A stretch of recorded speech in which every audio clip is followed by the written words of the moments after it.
identifie en fait les nouveaux trends des technologies, comment elles vont impacter le business et la société.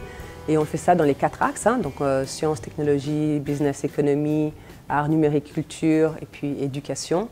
Et en travaillant, on a développé des projets, on développe des événements dans ces 4 axes. Et en fait, ce qu'on essaye de faire, c'est décloisonner tous ces secteurs pour que les gens puissent se retrouver. Et c'est dans ce mélange que l'innovation naît, en fait. Et c'est ce côté-là vraiment disruptive, qui peut-être n'était pas évident à comprendre pour certaines personnes. Ils ne comprenaient pas pourquoi, en tant que directeur marketing d'une grosse multinationale, qu'est-ce qu'ils auraient trouvé d'intéressant à se mélanger à un designer ou un développeur.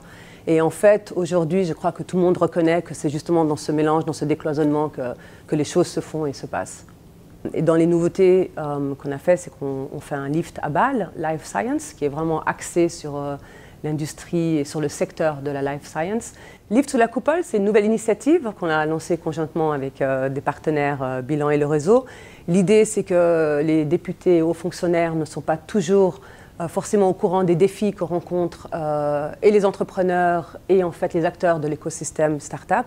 Et donc l'idée, c'est un petit peu de les sensibiliser à ces défis en organisant une série d'ateliers pendant les sessions parlementaires. Avec Swissnex San Francisco et la ville de Genève et la ville de San Francisco, on a développé un projet qui s'appelle Urban Data Challenge. L'idée, c'était de regarder les données des transports publics dans ces 2 villes, et en fait Zurich aussi, pardon, donc Genève, Zurich, San Francisco, et puis de réfléchir, de faire un travail de visualisation de données. C'était un concours international dont le but était de faire réfléchir les gens sur la ville.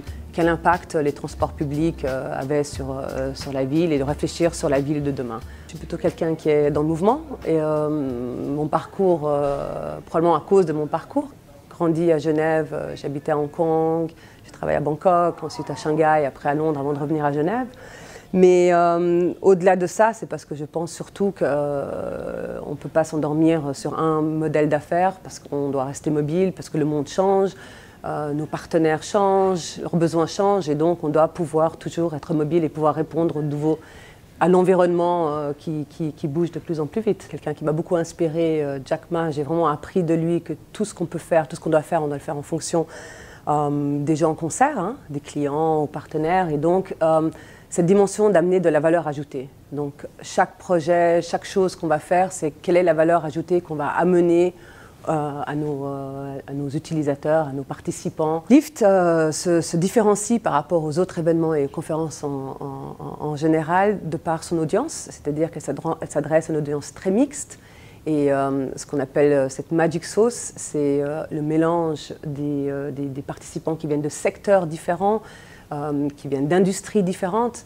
Et donc c'est ce mélange de ces personnes qui font que Lift a une spécificité.